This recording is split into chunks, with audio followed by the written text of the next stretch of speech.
Stocktake is brought to you by Intelligent Investor, Australia's leading value investing research house. Get your free trial by heading to intelligentinvestor.com.au. The information in this podcast is current on the day of recording. It is general advice only, does not take your personal situation into account, and may not be suitable for you.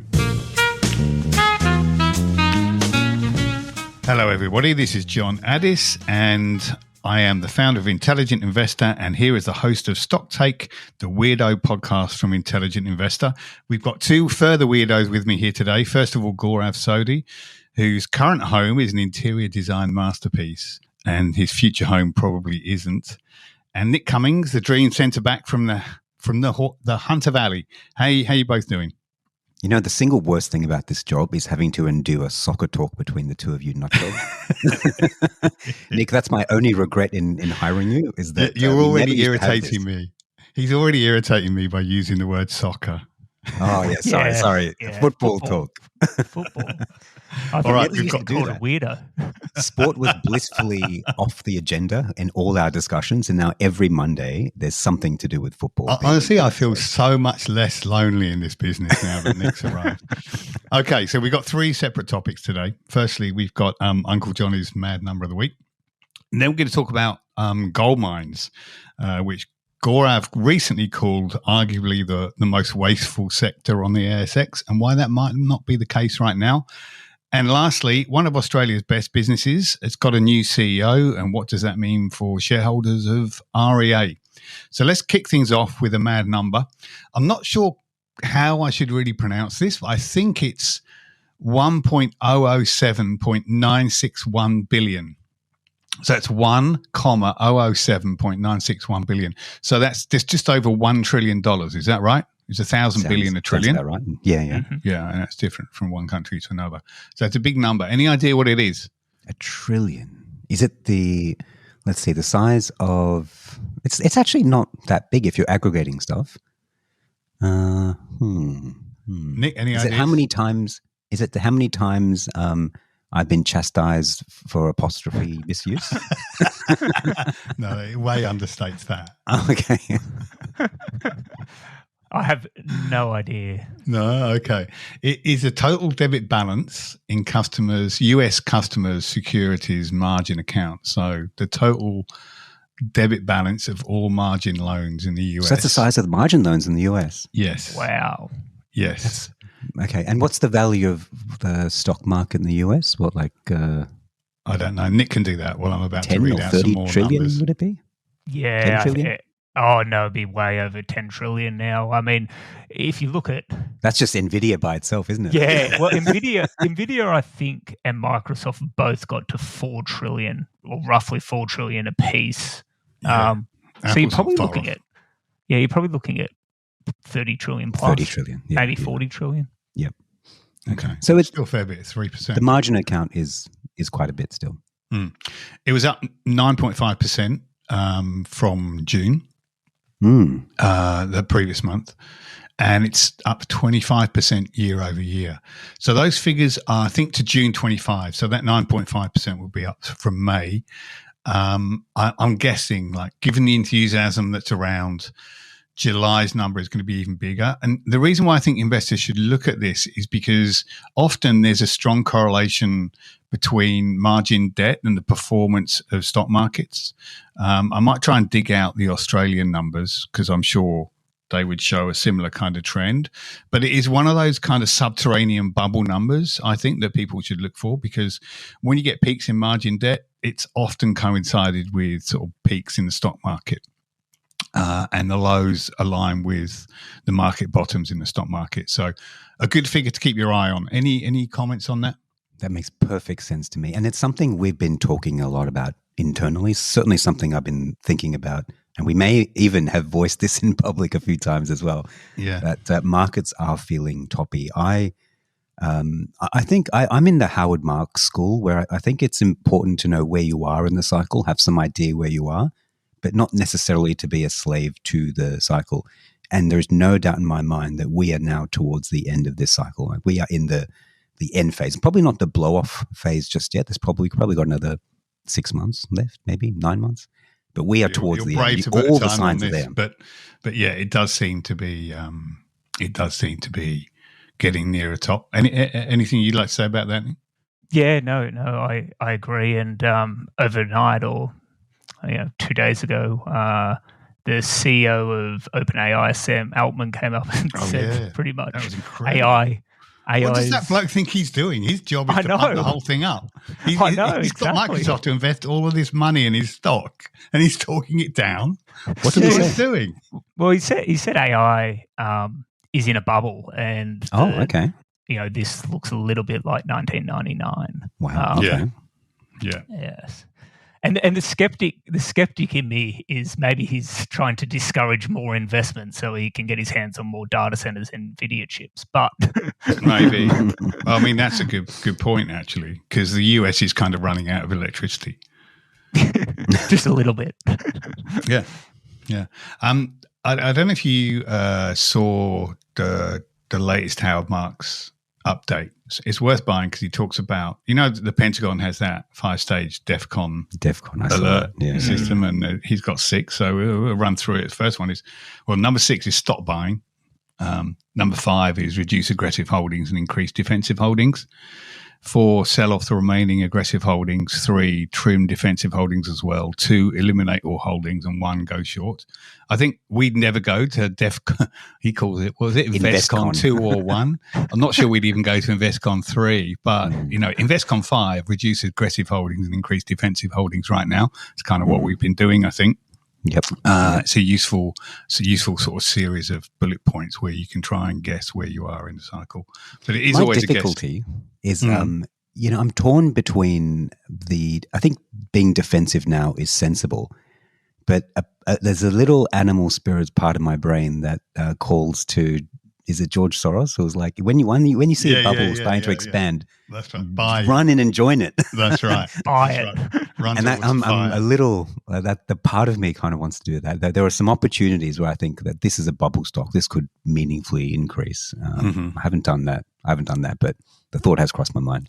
Look, and you certainly can make money doing that. It's just that you need to realize that you're taking much, much bigger risks if you are going to run towards a fire. Yes, exactly. And it's probably not a sensible thing even if you make money from it, it's probably not a sensible thing to do. No, you probably just got lucky with the timing, because anything could blow this thing up. We don't really know what it is. And we saw that back in April with Liberation Day and how quickly markets can fall just on a little bit of bad news. Exactly. Okay, so we're going back to the Dream Centre back. No, we're not. We're going to go to the interior designer. No, so Gaurav, let's talk about gold. The price of gold, I think, has doubled over the past 2 or 3 years. Yep. You recently called it probably one of the most wasteful sectors on the ASX. But then you went on to make the case that there are sort of improvements in the gold sector that make it a little bit more interesting than we've probably thought over the past 25 years. Nobody's really been a big fan of gold. Why the change of heart? Yeah, I've been scathing of gold for many years now. I wrote an article a couple of years ago, just tearing apart the gold industry for being completely wasteful. I mean, we've made money out of gold. When I first joined Intelligent Investor 15 years ago, the first thing I recommended was 3 gold stocks. One of them was Northern Star Resources at under $1. One of them was Silver Lake at 15 cents, and another thing that got taken over. We've made money out of gold. I don't want to. I don't want to diminish the role of gold on the ASX. It's a really important foundational industry, and especially if you're in WA, it's super important. But my argument has been for the last decade or so that gains you make in gold are really just fingers in the air luck. It's very difficult to analyze and predict what's going to happen in a gold mine. There are too many variables. The gold price is only one of them. I mean, when I was covering gold more intensively, I'd have spreadsheets of grade, recoveries, cost, tons moved. And I noticed that every single variable I would estimate, I would get wrong. Nothing came out right. And so really what we were doing was just guessing. It's more than just guessing the gold price. It's guessing those variables. If there's one unknown variable, you can sort of deal with that. When everything is unknown, it becomes just a lottery. And that's been my opinion for the last decade or so, that gold is just a lottery. And do you think that's why certain kinds of people are attracted to it? Yeah, absolutely. Absolutely. And because it gives you many variables to measure, and the fact that you can measure them gives you the illusion of accuracy, the illusion of knowledge. My argument has been that those things are illusory, that you don't actually know them, you never get them right, but the fact that you can measure them gives you false confidence. And most people who make money out of gold, myself included, have been recipients of luck, good and bad. Most of the time, 95% of the time, it's luck that gets you the returns. Now, I would say that maybe those odds may be changing a little bit because the behavior of gold miners has changed markedly over the last 5 years or so. Now, gold has been probably the most wasteful sector on the ASX. The way I measure that is that the money gone into gold mines has far exceeded the money that's pumped out of gold mines. So there's been a lot of dead capital thrown at the industry. It's famous for being poor capital allocators and just capital sinks. They take in a lot of money and don't spit much out. This reminds me of all miners about a decade ago. But the big miners, BHP, Rio, South 32, Glencore, Anglo, all the big miners have changed. And we can see that change very clearly in the numbers. There used to be a time where they were also awful capital allocators and large capital sinks. But starting with, I would say, probably South 32 and BHP, and maybe to a lesser extent Rio, when the China boom ended, I think those companies woke up and realized they'd wasted the greatest opportunity of their generation. And shareholders got angry and demanded change. And they came up with these really rigid capital frameworks, and they've been following them really consistently. And so you've seen much better capital allocation and much better returns coming from the mainstream big mining industry. Can I just stop you there and just ask a question? Why has this taken 200 years? I sometimes think as shareholders, we get the companies we deserve. It's because shareholders have been happy to just pump money into this industry without any requirement for return. Now, that changed after the China boom because I think a lot of shareholders realized that they had wasted the greatest opportunity of their lifetimes. Yeah. Someone could have gone to sleep during the entire China boom and woke up and BHP's share price had not moved, which is extraordinary. Everybody in China was just, growing rice or something. Yeah. And the gold industry, I think, is now making that transition.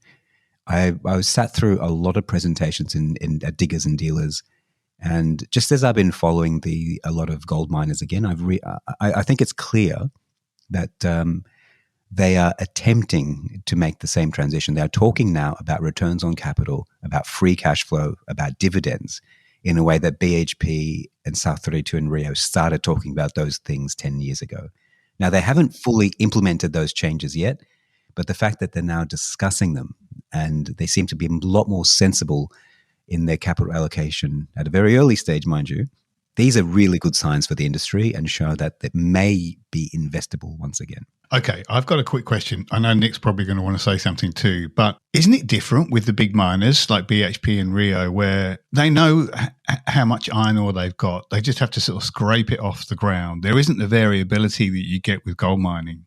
You were talking about all the sort of variables that you do get with gold mining. Aren't they less with... There are fewer of them with BHP. There's more certainty with the kind of stuff that BHP and Rio is doing than with gold.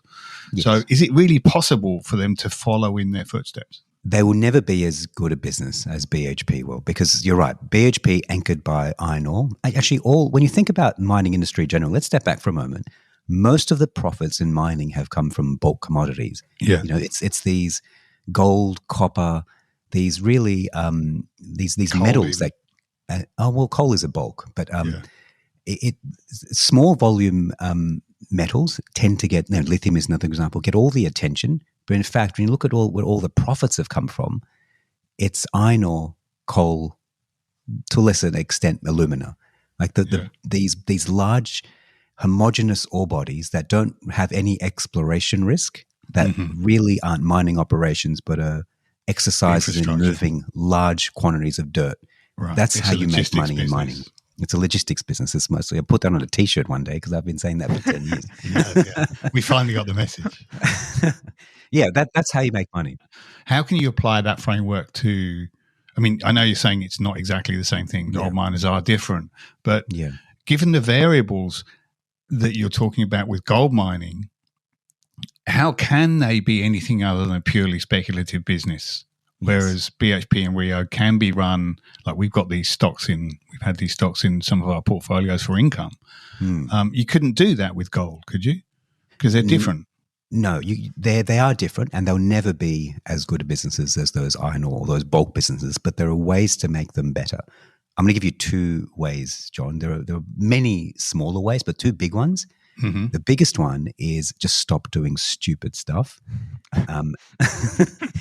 Now, that sounds really simple, but it boggles my mind how much stupidity goes on in regards to capital allocation. It's kind of rational when you think about it, because gold is you're talking about sort of half a gram per ton. You have very small mine lives. BHP has a mine life of 80, 90 years. Most gold companies have mine lives of 5 years, maybe 6 years. A good miner will have 10 years.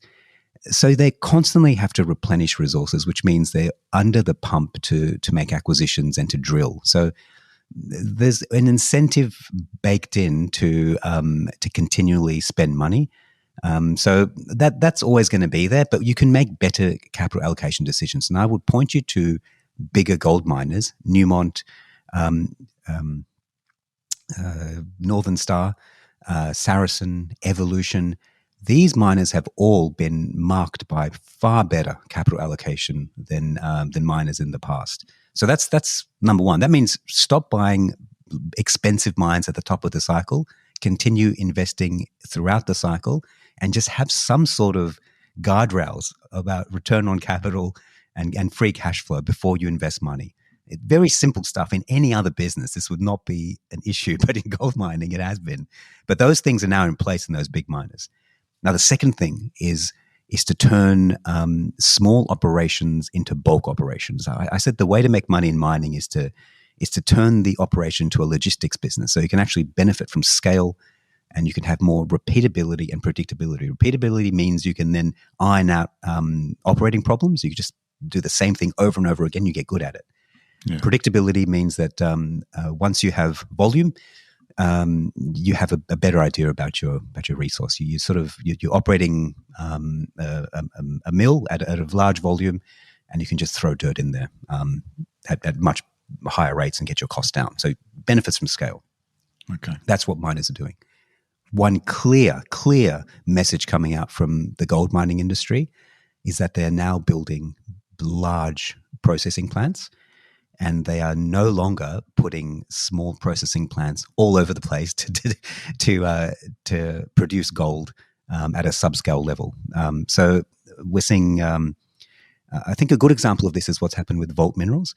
Vault Minerals is a merger between Silver Lake and Red 5. Red 5 has one of the largest processing plants in WA, and Silver Lake had diminishing resources but heaps of cash. So that combination means that they can now pump a lot more dirt through a large central processing facility. And that's what all the miners are chasing now. They're all trying to up their processing so then they can benefit from scale, and they can capture those benefits of repeatability and volume.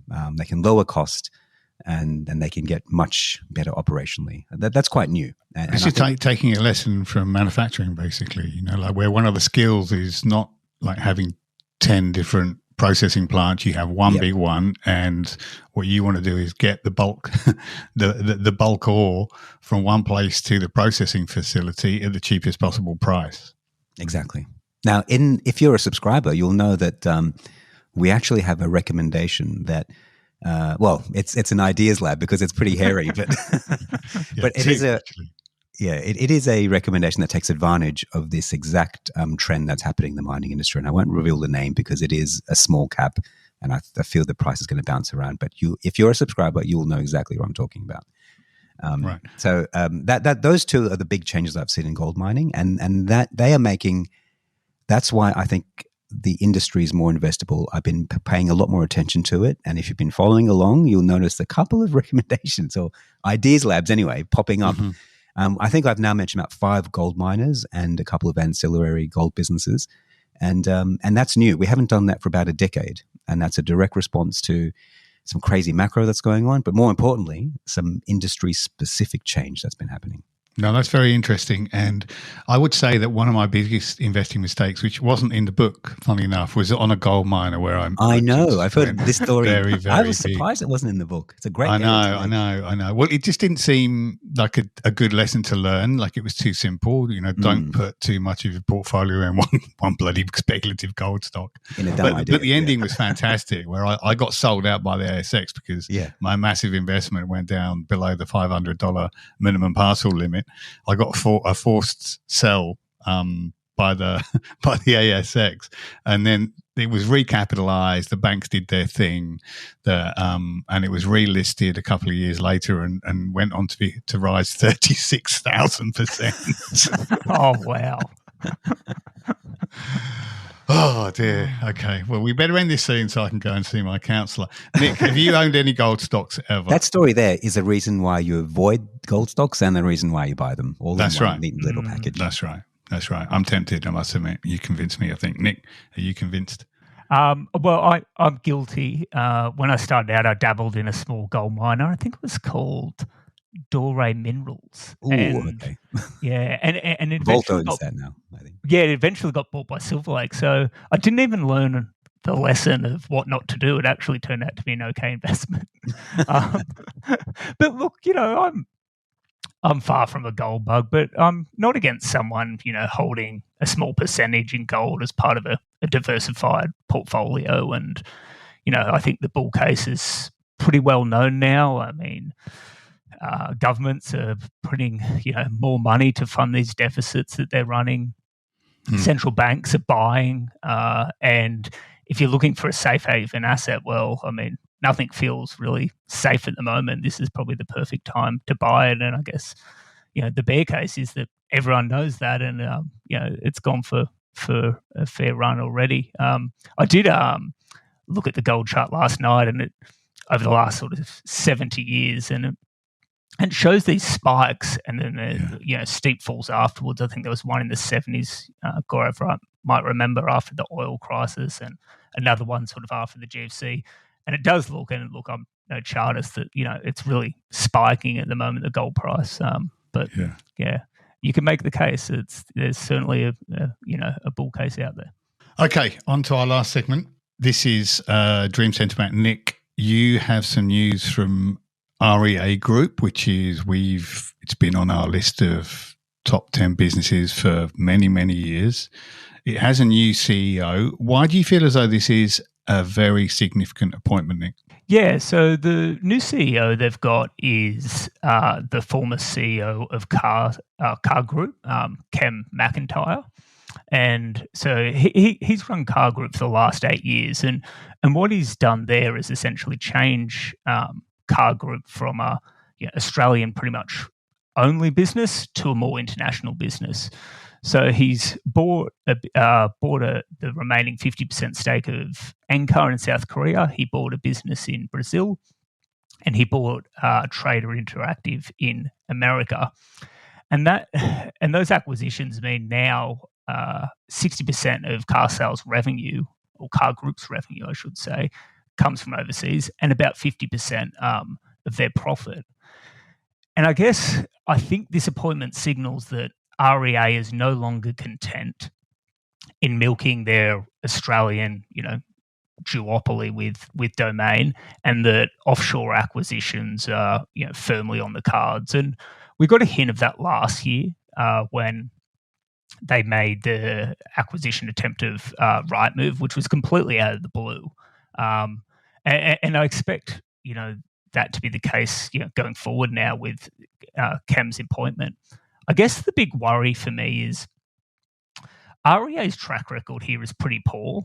They bought a business in Italy over a decade ago and had to exit it.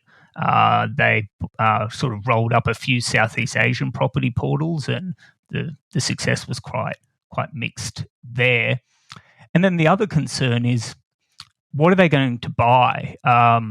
This is a pretty mature market in most countries, where there is everybody already... knows that these are great businesses now, don't they? I mean, 10 or 15 years ago, Australia was a world leader in the classified sector.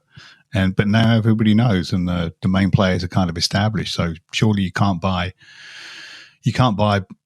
businesses, classified businesses overseas that you could 15 years ago at the same kind of price. Well, yeah, exactly right. And so I think, I don't think they're going to try and buy a number 2 in a country and try and make it a number 1. The outgoing CEO of REA Group said that he can't find a single instance where that's worked in a mature market globally, even though CoStar is now trying that with buying Domain and some assets in the UK and the US as well. So I think they are going to go after potentially a number 1, but they're going to have to pay up. I'd say the other assets that are available just don't move the needle enough. I mean, or they come with massive risks. Unfortunately, we had the front row seat to Frontier Digital, which was trying to do this in a number of countries, and it just didn't work. So I think they are going to go after a number 1, but that's going to be expensive.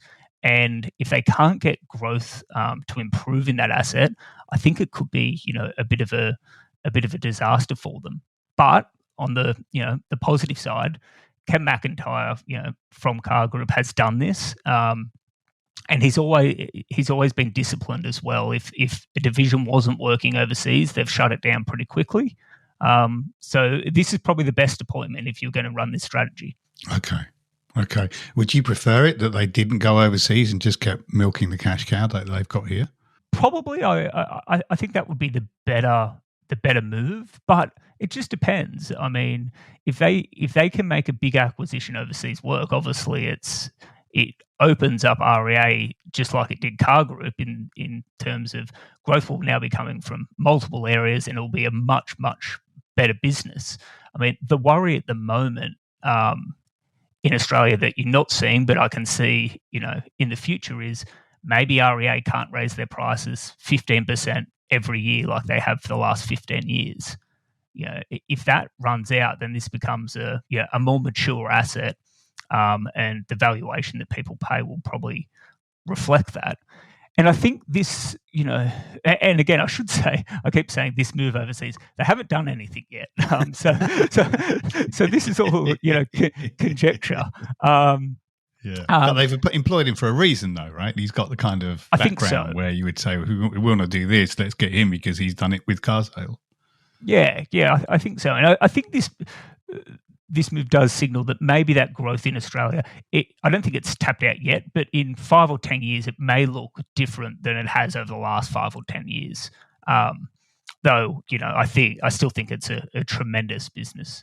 Nick, do you reckon that runway for price increases, how long do you reckon they can do that? Because as someone who's going through this process right now of selling the house, the value added by REA is so vast relative to the value of the house, and when you compare that to what the value add by the agent, like there's multiples of the price they could charge, and I don't think anyone would blink an eye. Yeah, I think you're right. Well, even if they did, what could they do about it? Yeah. What could they do about it? Yeah. It's probably worth putting some numbers around it. So REA in their latest result had this slide in their presentation that showed they take about 0.2% of the average Australian house price when it's sold. So I think the average Australian house price when it was sold was about almost a little bit shy of $1 million. So that means REA is taking, or charging about $2,000 of that. So compared to what a real estate agent takes at closer to 2% and the value REA provide, you could say they're certainly underselling themselves. So I think there is definitely more scope for price rises, but this might be the case of if we need to do some work to an asset, it might take 5 years, and then in 10 years maybe we can't raise prices quite as much. But there is certainly a runway here. And the other thing it's worth mentioning is property classifieds are a much better business than job adverts or advertising used cars. And the reason is the asset. And the reason why is because it appreciates far more than, say, used cars. So, like, for example, if Australian house prices rose 5% for the next decade per year, REA could theoretically increase their prices by 5% a year, and their take rate would not change whatsoever. But they would still be passing on a 5% price increase. If house prices do what they have done, over the last decade, which is probably closer to a 10% rise per year, REA could raise prices at 10% and not see their take rate change. So structurally, this is a much better market, and it makes sense to pay up for REA Group compared to the other classifieds companies, in my opinion. So the company always says that it's not leveraged to house prices, but you're saying actually, yeah, it is. Of course it is. I'm saying it helps, certainly. Yeah, it helps. Yeah. Because, like, if you look at volumes, they don't change an awful lot. I think over the last 15 years, volume or listings have gone up by about 1% a year, which, probably this tracks, household formation growth essentially a little bit.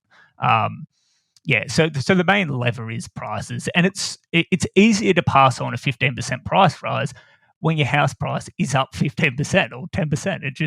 It just is. If house prices were off, let's say, let's be extreme and say it was America after the GFC, and they fell in some markets 40 or 50%, and REA tried to raise their prices 15% a year, that's a harder sell. Even though they might argue it's not, I think it is, compared to this raising prices in a market that's going up. So this is something that shareholders in REA, and this is a business we would like to get back on the buyer list at some point, but shareholders in REA need to pay attention to this, and if they do start making acquisitions, should look at those very, very closely, because this isn't it isn't as easy as it looks, I'd say now, because we are in a more mature market, and as you said, Nick, there is more competition coming in the form of, what's that US business called? I forgot you mentioned it. CoStar. Yeah. CoStar, yeah, which seems to be quite well funded and is going into Australia and the UK and is throwing money at the market. That will give us an idea of how resolute REA's monopoly is.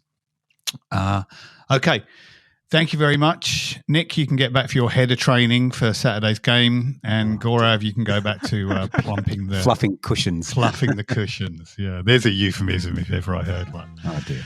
Okay, thanks very much, and we'll see you in 2 weeks' time.